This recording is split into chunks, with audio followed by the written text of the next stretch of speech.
Field this afternoon, President Vladimir Putin is expected to make an opening statement at the Russia-African Summit. At a time when many countries in the West have imposed sanctions on Russia, he will emphasize a new partnership with Africa based on trade deals. He vowed to expand commerce with the continent to over $40 billion in the following 5 years during the last meeting in 2019. But it has only increased by $18 billion annually since then. In order to benefit both economies, several African leaders have recommended Russia to invest in processing businesses rather than the export of raw materials. Well, for more on what's happening in St. Petersburg now, let's go live there to our correspondent, Isabel Nakirya. Isabel, good afternoon. What can you tell us? Just set the scene for us of what's happening. What's the latest in St. Petersburg?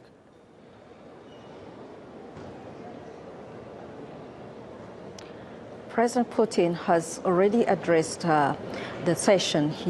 In his keynote address, he said that he would be able to reverse the food security situation in Africa.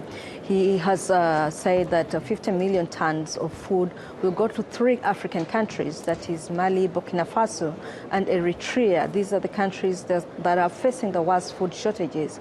You know, millions of people in the Horn of Africa are facing food shortages due to persistent drought in the last 3 years. Putin said that he's able to reverse the food situation by giving more food than what Ukraine gave during when the Ukraine ports were open. He also said that that he's able to give Africa nuclear power energy. Produce nuclear power energy due to the climate conditions that are worsening in Africa, and is able to build more universities in Africa. He has promised to upgrade the military equipment in Africa. In Uganda, for example, Russia is overhauling military hardware, the helicopters there. In the next coming decade, Russia has promised to increase cargo traffic by up to 40 million tons in 10 years. Yeah. So it must have come as a big relief to the African delegation around food security, because I think about 30% of the continent's wheat supply comes from that part of the world. I think it was a big relief from that the African leaders must have expressed. But that's the issue of trade. I mean, Russia seems to be on a charm offensive, Isabel, recently, and there were promises made in 2019 by Putin to double trade with Africa. That should be on the agenda?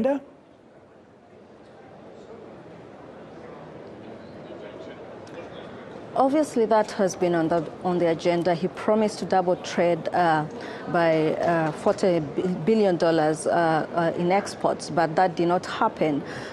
This summit, he promised that he will convince African countries, to allow Russia become more friendly to Russia, and in that case try to export more food to Africa. But of course the sanctions are there, and many of African countries have remained neutral in this, and so he's using this chance to try and talk to Africa, to convince Africa to join Russia in friendship and trade and investment. And of course African countries are talking to Russia and telling Russia that they need friendship, but that friendship should be based on processing and not taking out raw materials from Africa, because many Western countries have instead taken out raw materials, and he says processing can improve the economies of both these countries. Yeah, and I mean this summit is taking place as well against not just those sanctions by the West against Russia, but also efforts by African countries to promote the dialogue and to find peace in the Ukraine conflict. Although this is a summit that's very much, it seems from far, but you are close by, you can tell me if I'm wrong, Isabel, around economic issues, investment and trade, food security issues. The whole issue of that war in Ukraine, I mean, would be discussed.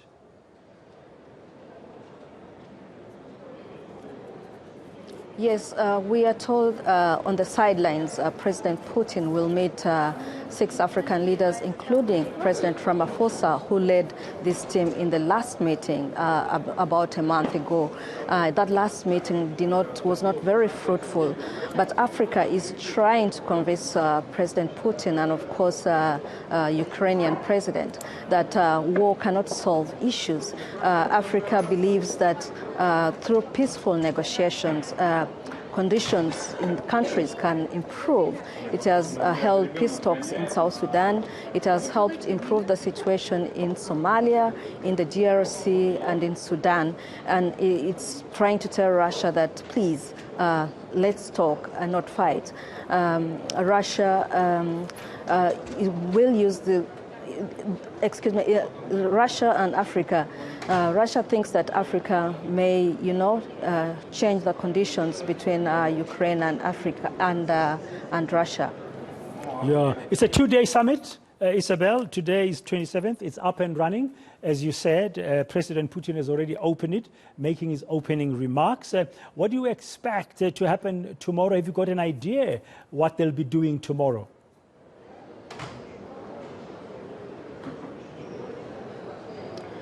A number of business meetings have been going, and tomorrow more business meetings will continue.